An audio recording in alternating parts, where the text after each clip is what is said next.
Greetings again. There's not any time to play games and be a child. There's not hardly any time to overcome sin and death and evil and become in the Messiah's image, who's in the Father's image. And Messiah, being in the express image of the Father, to become in the Messiah's image is to become in the Father's image. The Pharisees, like we can read as I'm trying to bring something out, the blinding and hypocrisy and insane stupidity. And it's not even about the words just, but what the heart is doing is blind and insane and evil. They accused Messiah, like they can go and read, that we can read. They can read in their Bibles. They accused him, looking to attack, destroy, kill, murder, desperately wicked to find one sin in Messiah. And if they find some kind of imaginary sin or whatever in their own mind, and then say, I found this sin, creating it on them, putting it on them, on Messiah and his people. And then when they find this thing, they just created the scenario from thin air as if it's God, because the Creator creates from himself, from nothing, and then boom, it is. That's the Creator's works, our Father, Yahuwah, the Almighty, that no one can mock or mess with, not some child thinking it's tricking its parents and wise. The Father makes it a fool and blind. And I couldn't be more literal on this blinding. It's an extraordinarily blinding. And those that are not acknowledging they're blind and acknowledging they need to be healed, like all the examples Messiah in the flesh doing for our admonition to start seeing these things the Father gives to see. Only those who say, I'm blind, will be healed. And those that are walking around that don't need healing, he didn't come to heal the righteous right now.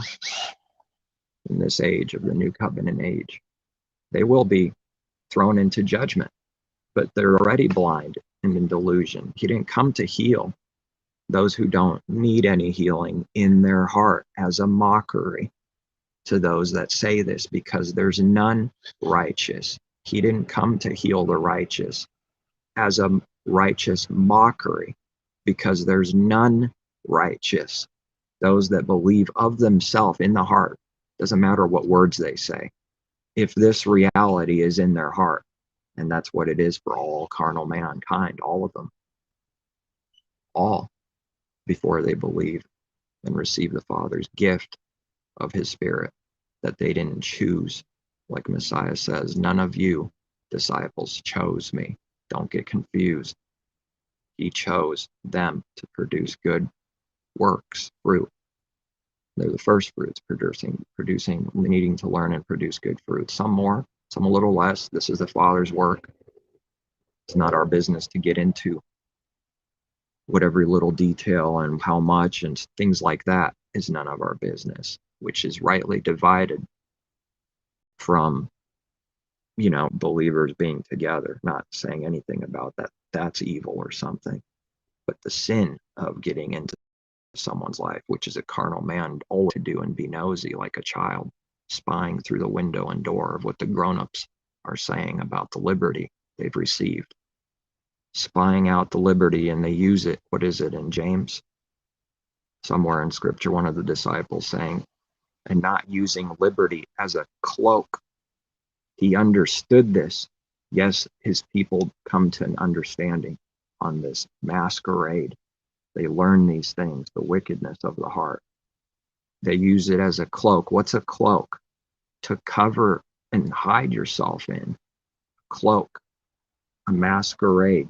They use the liberty like that as a cloak, which is deception, only using the words in scripture and quoting it about this liberty to hide themselves from sin. No one will spot me here. So the disciples, the Pharisees, the religious leaders, Christianity, Buddhism, it doesn't matter, but specifically those that use the Creator's word, Christian leaders. And it's obvious those that follow a blind leader is blind and falling in the exact same ditch, because the blind lead the blind and both fall into the ditch. There is no room to break his word. The carnal man will be confounded and put to shame and contempt. Anyone who's not trusting in the Father and believing in Messiah will be put to shame, but those who are and make it and endure to the end, believing in Messiah, and not, this has nothing to do with saying, I believe in Messiah. No, with that. It's real belief and learning throughout their life and enduring to the end. They will not be put to shame. Even though every work and everyone will be judged, there's a difference between the two. They won't be put to shame as the rest of the world that didn't obey the gospel, because it wasn't given to them. And that's the truth. Pride and selfishness and free will and a God in its own mind is the great abomination. And rebellion, a child is not doing what the parents tell the children to do, because the parents, using the natural picture, but we could see how it's not perfect, because the Creator is not parents, carnal man, but it's this picture he created is a perfect natural picture of something like who the Father is and all the rebellious children on the earth. Rebellion is doing your own way and not obeying the literal voice and commands of the parents. And that can only be in punishing delusion and blind. The child is punished. Okay? Assuming, the parents are doing this, chastising. That's why it's not literally the Creator and perfect, but it's something like this. It's a perfect picture. Those that rebel against the parents is only punishment. There's no reality to do this without punishment, not allowed to do this without being blinded by the Father and set confusion and delusion in their spirit, and itches that can't be scratched and healed by scratching it, which is an evil, wicked thing the heart wants to do. Scratching it is doing it, and then it comes back quickly because there's no healing. There's no healing for those that are not denying self and doing the Father's will, worshiping the Creator in spirit and in truth through our Messiah, the man, the human Messiah that came in the flesh according to the flesh, the literal seed of David and Abraham, and literally from Adam and Eve. And then a son of the Creator, receiving the Father's Spirit from his birth, from his youth, from the beginning, as a special chosen one, as the King of Kings, higher name than all of them, because it's given. There is no pride and self-righteousness when anything is given, and the Creator gives everything. And everything that a believer has is only because it's given. And there is no pride and no self-righteousness and no unrighteousness. As Messiah says, we read the two different peoples. And those doing the Father's will, seeking to do his will, there is no unrighteousness in them, in him. He's saying as an example. That needs to be seen with the Father giving the understanding. But a carnal person will attack quickly and say, what? Did you sin? Did you ever sin? And if they spot, and they're desperate to find one sin so they can what? Prove Messiah's word given by the Father is a lie. Prove that there is none that seek the Father's will. Zero, none. And I'm not speaking of from ourselves, but none having his favor, none given, and none given to seek the Creator. Desperately want to prove that Messiah's words are a lie and a wrong and evil. When he says those that seek to do the Father's will, there is no unrighteousness in them. They don't accept it and are not searching and asking and worshiping the Creator to see what that means. If they hear those words, which they can read, they will act as if there's not a single soul on all the earth that's a believer, because that's what their heart believes. See, Messiah is not saying that those that know the Father never make mistakes or sin or something like this. They're not seeing all these other things that need to be seen in order to understand what he just said, that they're either seeking their own glory or seeking to do the Father's will, coming in his name, and there's no unrighteousness in him, the person doing this, because they're under the Father's favor, and because the good works come from above, and the good doctrine comes from above, and the weakness of the flesh, the Father knows it's weak, and he needs to bring out weakness of the flesh and then cut it off a little bit when we do it. But the Spirit was never willing in us to do such things. Only the flesh that's been condemned, condemning sin in the flesh, is brought out and we're judged, and then their sorrow, real heart, Elohimly sorrow or godly sorrow if it wants, for doing the actual sin of which doesn't exist in someone that doesn't know him. We feel bad when we find out we did something not right. That's the true way. They act with their heart as if they already believe, because the carnal heart already believes that can never happen. If they spot this, that's proof you're wicked and not a believer. So why do they quickly want to throw the words down? Anything that's true, that's being taught as the true meaning, all of a sudden they don't believe that scripture. They always didn't believe it on what it really means, believing something else. And so they accused Messiah of being God, not understanding what a son of Elohim is, the only and firstborn in the whole world, an amazing truth. No one else before Messiah received the Spirit as he did in this way with power ever, which means no one overcame sin and death.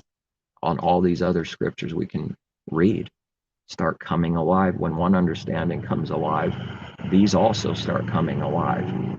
There was never any explanation or understanding before we started receiving truths from the Father and Messiah above.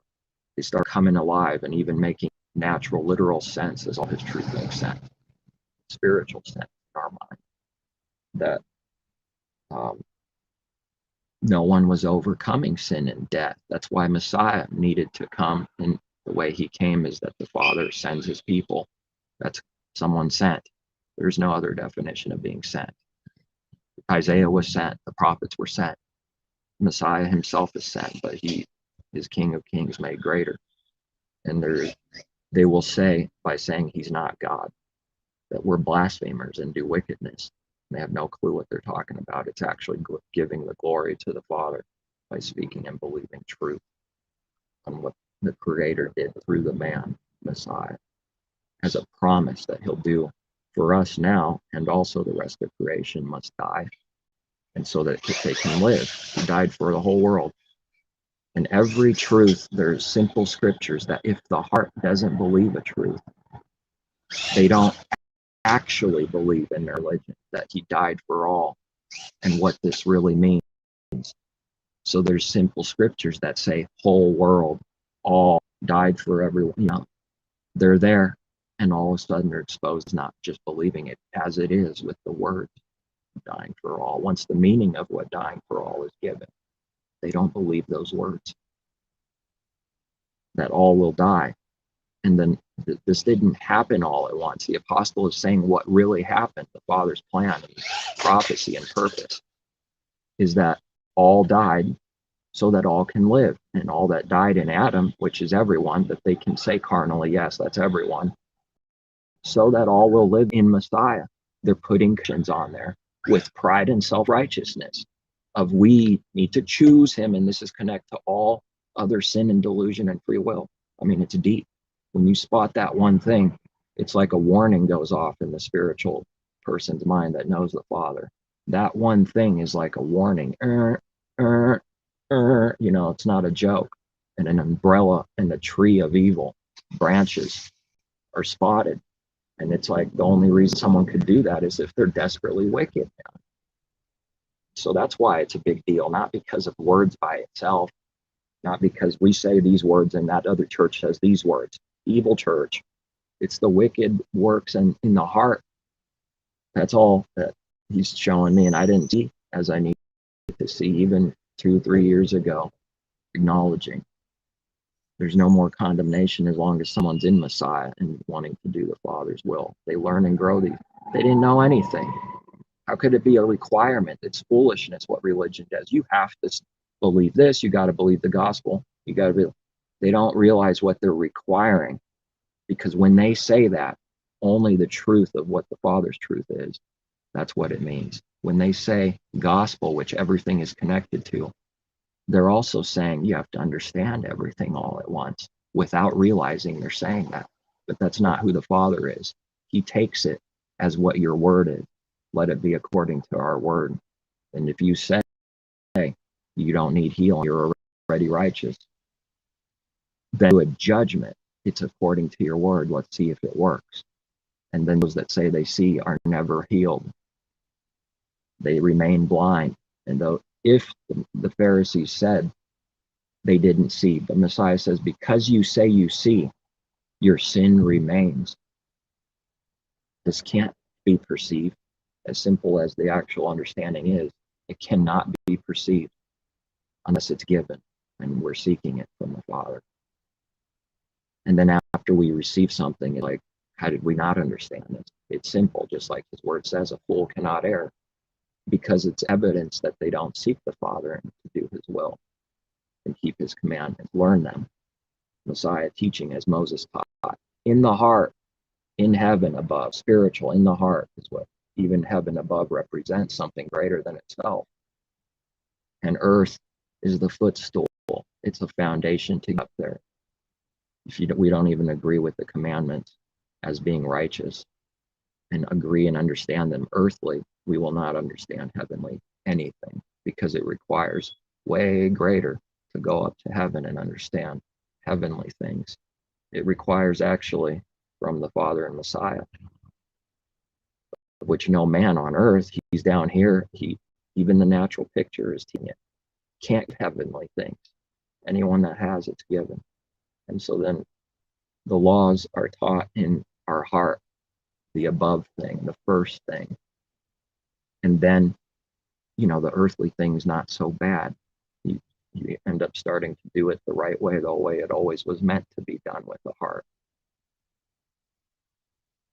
But then there's a way, and many are doing it, that are saying keep the commandments, and they're saying there's many that are carnal, that are not being taught from Messiah, and anyone who without him are actual enemies and doing evil continually themselves, even though they make a good looking I'm good. Commanding people what they don't understand what they're actually commanding. When they say do this or do that, they're commanding the spiritual thing, the real thing, because there's nothing fake with the Father. The real thing is always first in the heart.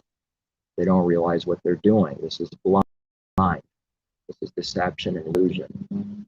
When they say this or that, they don't know what it requires, what it really means not to murder people in the heart. And when their works are done, we spot murder and hatred in the heart, carnal, fleshly works, spiritual wickedness from above, and the heart in heavenly places. And so they accuse Messiah of being God. What are you, God? You saying you God? They do that while trying to find sin on him, already doing evil, already in deep sin. They do that as if claiming to be God is evil. My goodness, the blinding in this world. And some of these things just hit me deeper. It's like, it's not that the understanding was just given now, but it grows. And it just more monstrous the more it grows. And that's what someone needs to do, is grow in themselves. We don't do the works in someone else. Command them to do. The Pharisees, his people, religion, Jerusalem, that claim to believe, as the Christianity does, the same people claiming, it doesn't matter, but to them, we're Christians, they're Pharisees, so we're not them. Just some word, because they say a different word, they're not. Now that's like the fourth time this thing went off. They're so desperate. They say like 10 minutes if you don't answer it. And now they only wait 10 seconds. Of course, this happens right as I'm starting to speak about something. Didn't have anything for like 2.5, 3 hours. And then all of a sudden, the devil bothers me. But so it is. And they can't hear these words. They have to run like cowards. So go away, cowards. No. If they can't hear these words, they're not of us. That's what we read. All of a sudden, when a little meaning and belief is given on those words, they say you're God, and claiming to be God because you believe these words and are understanding them, that if they were of us, they would remain. They would hear you, Messiah says. Talking about his people only, not false believers. Those that know they're of the Father and Messiah and have his Spirit. Messiah is teaching his disciples, if they don't hear you, because they don't hear me and they don't hear the Father, and they hate him because they're one in spirit like this. Confusion is for unbelievers in the world. This is what's being lifted off. No confusion in we know we're of the Father and Messiah. And anybody can say those words. It doesn't mean anything by itself unless it's true, unless it's true in the heart. And that's what the Father's judging. So they'll claim and say all kinds of things. So everyone's doing that. Yeah, everyone's doing that. I see that. The Pharisees, of which Christianity goes along with their doctrine. It's amazing. They go along with the Pharisees said this, therefore it must be true. They're the blind hypocrites and devils. Truth in them. Messiah said so. And then they believe what they say. It must be true because the Pharisees, us carnal man, said this. They accuse Messiah of being God. We can read it. In their heart, anyone that can see this, when we read those words, accusing in a negative way, that this is bad. This is blasphemy to call yourself God, which is true. But they themselves not understanding what that is, and being that themselves perfectly. They're God in their own mind, and all their works prove it in the heart. All the good they do is proving their God to be seen by men, only to be seen by people to show how good they are. And only a wicked heart can do that because that's sin. And those that are receiving the Father and his heart and his truth and being changed, they don't have to be doing that because they have confidence and see and start knowing. And then they see that this is sin. This is Messiah's people can't be doing. Do your works in the dark, meaning any kind of good work. You can't go around showing off, blowing the trumpet like the hypocrites. Look how good I am. I'm God. I do good works. It's what the hypocrites do. What the blind leaders of the blind do. That is sin. And this is all you'll see in this world is exactly that, the sin. And then another teaching, you will only see what this world does, the sin. They don't know what the good thing is. They can't do it because they're tormented, insecure, prideful, all these other things make it so they can't do it because of the Father's judgment. They need people to be commended by people because they're not commended by the Creator. So they're children that are insecure and have no understanding and don't know anything of themselves, which that's true for everyone, but they are saying they do, which is the why, rebellion, not wanting to do the Father's will and go his way, deny self, to death, pick up the stake, follow, and go to your death. That old man's no good. This narrow way, a huge part of the narrow way is walking to your own death. This way requires dying daily. And then at the end, the flesh is destroyed as Messiah himself dies, being the sacrifice and example somehow so perfectly the Father created it. And all kinds of teachings to be understood, to be given. And then he's resurrected on the third day, right as the sun barely cracks. The rising of the sun in the morning, in light, resurrection. He's resurrected. But all this so that he can be resurrected now and receive his spirit. Just die as Messiah died.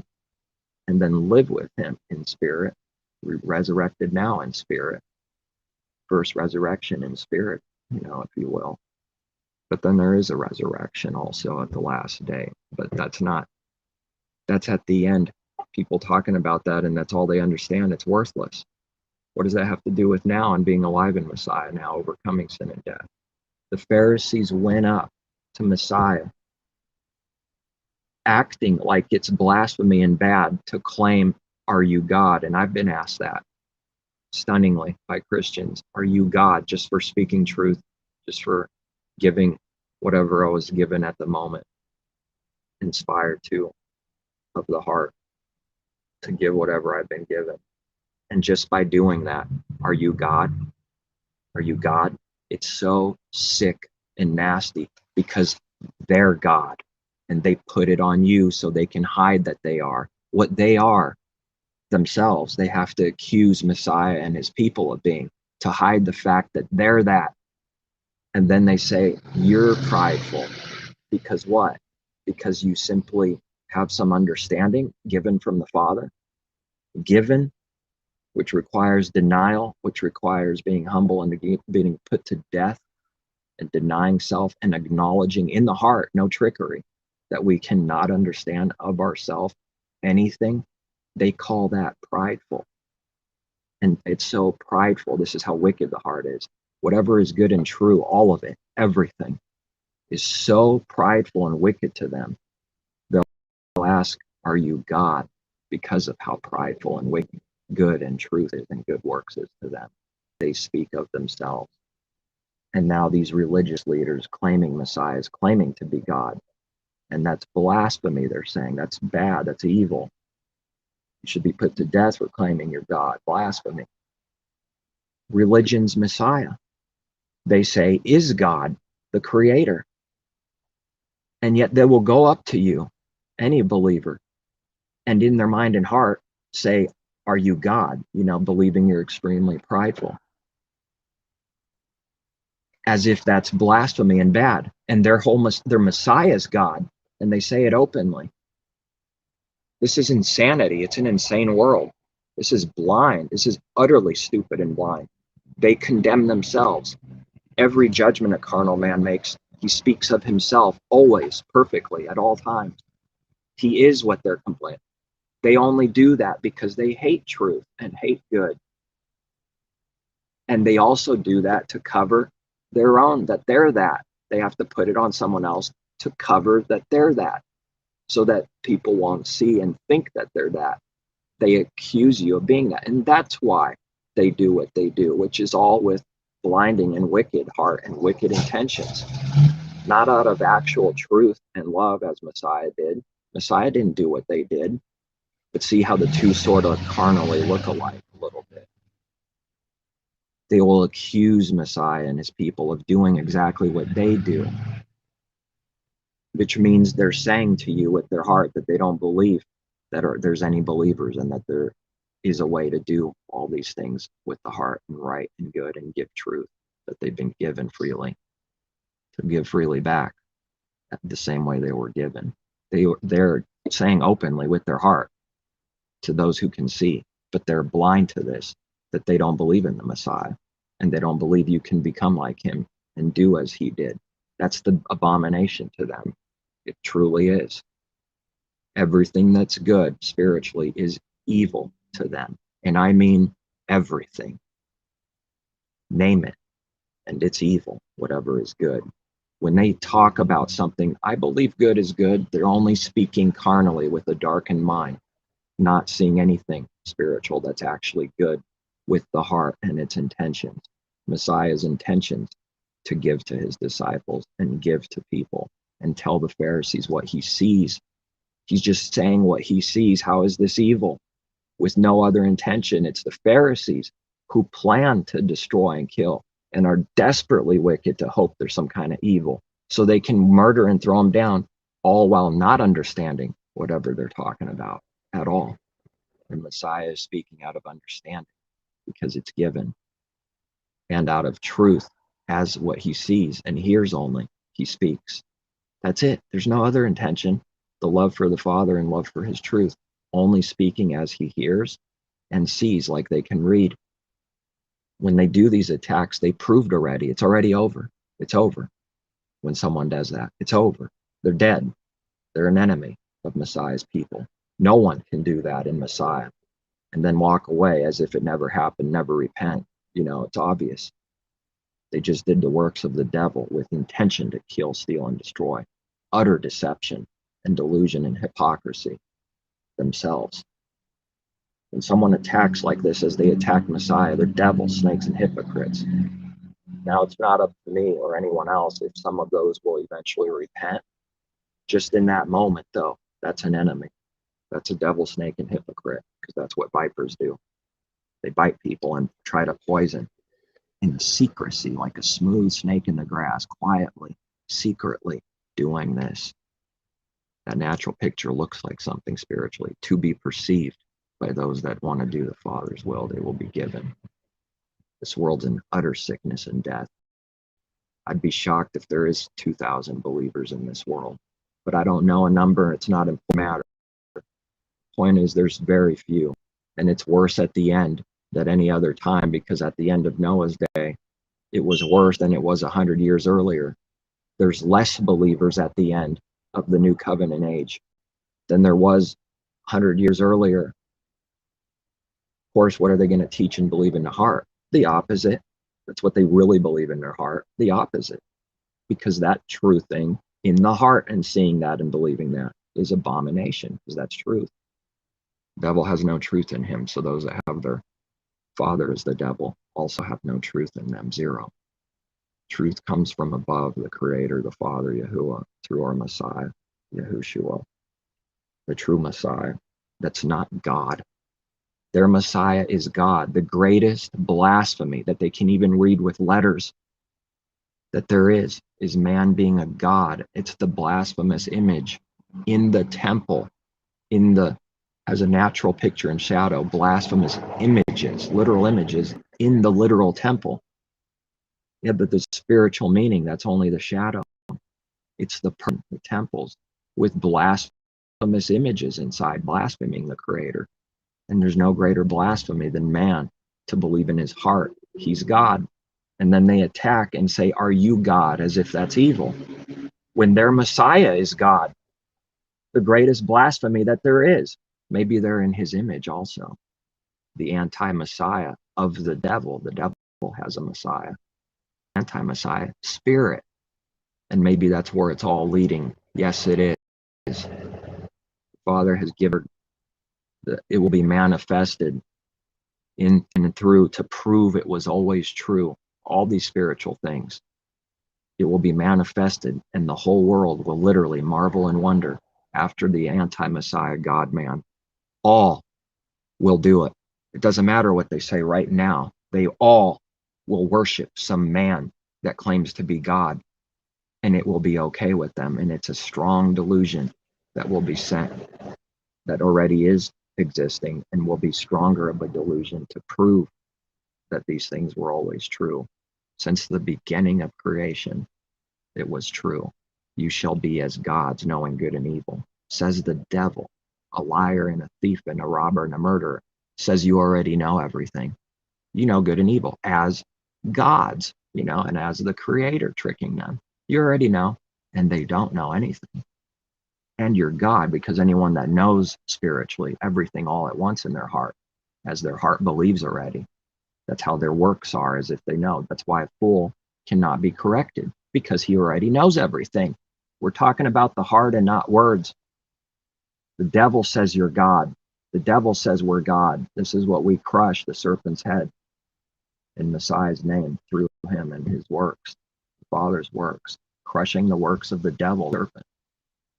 The devil says we're God, and telling people they're God, and they already know good and evil. It's already done. Even though all their life they grow up naturally, learning things, proving that they don't know anything as a baby, a literal baby growing up and learning things it literally doesn't know. And in the meantime, the heavenly thing in the heart, the spiritual things, somehow it believes it already knows everything. That's why it cannot be corrected, because that's a proof when someone can't be corrected, when it is an actual correction and the lie is being exposed. No one can be corrected. Don't you dare tell anyone that's carnal, that are deceiving people, what they're spiritually doing with their heart. They can't be corrected. And I'm only saying that to draw it out. Carnal man is a God in his whole, and he already knows spiritually all things, because he's God. It's the delusion for rebellion. Whoever is rebelling currently is a God in their own mind and knows all things. In a delusion, it knows actually nothing in reality as a punishment. But in reality, it knows nothing, zero, because it does not worship the Creator who made all things. It worships the creation and all the things in it and in the world and money. And it worships the cloud, and it's astonished when it looks out at the stars in the night sky. It looks in awe, in the heart, like we read Don't be tempted to do this, Israel. All the nations do this. All people do this apart from the Father. Anyone without the Father does whatever the sin is. So whatever sin is, which needs to be given from above, but using his word, whatever sin is, they're already doing that because they can't do what's good. All people worship the creation in this awe. It's in some kind of awe, and it worships it with its heart and somehow doesn't worship the creator. It's amazing.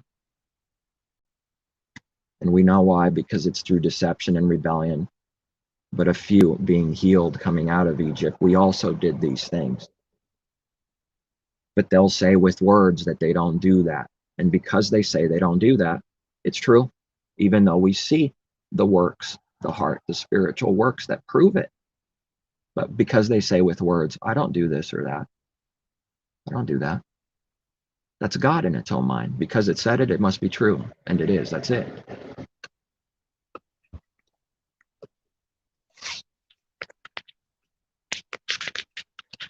Anyone that has his spirit and knows the Father must be shocked. It's an utter shock. It's astonishing. It's an astonishment and a hissing that they will attack his people and claim that they're claiming their God. Then they're speaking of themselves because they don't deny themselves, which is pride, which is rebellion, which is the pride and rebellion. And they only can call good evil. If they see you're not stealing, they will call it wicked and say you're stealing. If they see you're not lying, they will call it lying and say that you're lying. If they see humble, we're only talking about real things, not what the carnal man doesn't and can't see. When they see humble, they'll call it pride and wicked. Yes, they will. And everything else just the same. His word is like becoming utterly perfect, but it already was. But as we grow, it becomes like we start seeing it, and it's marveling and wondering after the fact that everyone's marveling and wondering, and even seeing ourselves being utterly dead and blind before receiving his spirit, before receiving the gift. And a gift is only definition that needs to be seen in the heart. Once again, saying the words doesn't mean anything by itself. Because someone says these very words doesn't mean they understand what a gift is. That's how blind it is. A gift is to be given with no other intention in the heart for expecting anything back. So people will say those words in this world because they're doing the exact opposite. So they're exposed because they say those words. It exposes. The only intention for saying that for a carnal person is because they are that themselves and not doing it. They expose themselves all day long. A fool utters and screams out his folly. But wisdom in Proverbs we read is in itself keeping it to self. And there's an understanding with this. This has nothing to do with not giving or anything like that. The spiritual understanding that a fool utters out all his foolishness and exposes what he is, but only to those that are being healed, because every other person is blind and a fool doing the same thing. So it's no big deal. That's how they falsely comfort themselves. And it's astonishing. It's just so sick and evil. Oh, it's so prideful and gross. And his people must learn how to hate this pride. It's so wicked and sick. Start learning to hate it. And if we make some kind of mistake or see it creep in, judge it ourselves. And if we don't catch it, then the Father must judge us and show us what we did. And we'll have some kind of shame and contempt. When he reveals it, we'll see something that we did was stupid or wrong or evil. This is the path. The narrow path is death to self. How is Adam good when he needs to die? And that's exactly what the Father's teaching. Adam dies. Why? Because he's no good. He finally dies. Dying, in the process of dying in sin, dying you shall die. But this is teaching the true way that must happen to all. Dying to who and what we are. And showing it in the natural. as it was fulfilled in the natural, but now the spiritual. He was literally in the process of dying daily, because everyone that's born starts dying daily, literally, but not spiritually. Only those that are in Messiah and the Father, and they've been put to death the deeds of the flesh. The old man is reckoned as dead, but it's dying in our lifetime, the process of dying. And it's only happening to a few. Therefore, those who do not die to themselves, the 1,000-year, the next age, is the age lasting. Shame and contempt is the day of punishment. Is 1 year is 1,000, 1 day is 1,000 years, and to the Father, it's the day of punishment. And in that day, in this grand judgment, in that day, you will surely die. And Adam dies right within 1,000 years, or 1 day, within a day. In the day you eat of it. He's not speaking like carnally, literally. Because to the Father, a day is like 1,000 years. In that day, you will die, so he will destroy all. That's why Messiah says, fear him who's able to destroy, not just body, but your life, your soul, spiritual destruction. Already true now. They're only dying without hope and destruction. And they're going into action in that judgment. He will destroy everyone's soul. Fear him who will do this to all, and is doing that very thing to the Father. That's why they fear him, because he's not doing what man does only, which can just kill the body, kill you literally. That's the understanding. But not able to kill the soul, the life of a person, but used spiritually, understanding the spiritually. The Father is destroying the souls of his people, meaning the old man soul. Fear him who's able to destroy your soul in Gehenna fire. And this fire is his chastising judgment, but everyone else is in fire in a destructive way, Gehenna fire in a bad way. And then there's the good way. Everyone's already going to die and dying. Might as well be dying and have life while we die. Instead of being dead, there's whole entire life in destruction. And then looking forward to wrath and destruction to be revealed that day.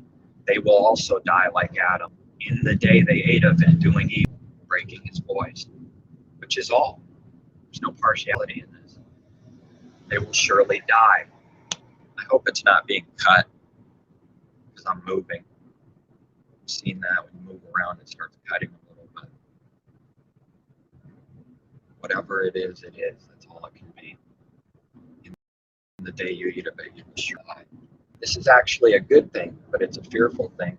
Fear the Creator, because he's killing us. He's destroying our soul, the old man. The new man, and life and soul is the Father's Spirit, the new man growing in mankind, man or woman, that believe in him. And so this is why we read, he who saves his soul, the old man, doesn't deny it in rebellion, is the beast, saving his soul like a lion does, defends its life to the end, shall be destroying it anyways. But he who destroys his soul, the same thing, destroying the lion, the beast, Adam, the old man that we are, that everyone is first, the carnal man, the soul, the life of Adam. He who's destroying his soul, but we understand he who is destroying is that the Father's doing this. But we can say it like this, as Messiah said, without sin, because of understanding it, that it's not of ourselves literally doing this miracle. And yet you can say someone's destroying their soul. There is no lie in this. There is no trick, and there is no sin with understanding. But it is the Father doing this. See? So that's why blessed is the people destroying their soul now, because they're finding life, the Father's life now, and they're going into life in the age to come. Rewards, blessings to be reigning with a king, with many other believers from all of creation in the past, all of them that ever lived. That's what they'll have for a reward. And those that don't overcome and don't die the second death first, dying to self, the old man, They will be gathered with all the others of creation in Gehenna fire, and their souls will be destroyed in that day, the age-lasting contempt. Where Christianity says everlasting shame and contempt, literally, forever and ever, literally like that. That's their understanding. It's an age-lasting shame and contempt. No way. The wickedness is perished forever. Shame is forever. Or someone can see it. In a way, it is like that, but that's not literally the understanding. It's age-lasting shame and contempt. Age-lasting destruction, spiritual destruction, gnashing their teeth in darkness and spiritual destruction and death, as it is already now for those that don't believe and have him. But it's worse. It's heavy. Age-lasting destruction from the presence of Yahuwah. And from his presence is death, because we don't have the Father and his Spirit. And so that's what the apostle is saying. And there was a judgment and destruction to come on Jerusalem also, but he's saying the same thing, and not literal, everlasting, to be tortured from the presence of the Creator. Wherever someone goes, there he is. You can't run from him. But this is a judgment. And this is the great judgment, the day or 1,000 years. And the 1,000 years are a real 1,000 years in Revelation. Just because his word is spirit doesn't mean that there's nothing that's as we read it. It doesn't mean that the 1,000 years aren't real. People who love destroying truth will do that, though, not seeking it from the Creator to slightly divide between the natural and spiritual, between flesh, and spirit. And during this age is the restoration of all things, and Satan will be bound so that nations are not being continually deceived as it always was. And it's the restoration of all things. It's the reward. It's receiving salvation or destruction. So everyone must die. And those that run, they're going to be caught just like Jonah. When they read their Bible, they condemn themselves in the church world. When they read every letter, they read about themselves, not seeing or realizing it at all. When they read in Bible studies about cute Jonah, they read of themselves, ready to be caught, trapped, and destroyed in the judgment. All right, peace, take care, seek truth from our Creator above.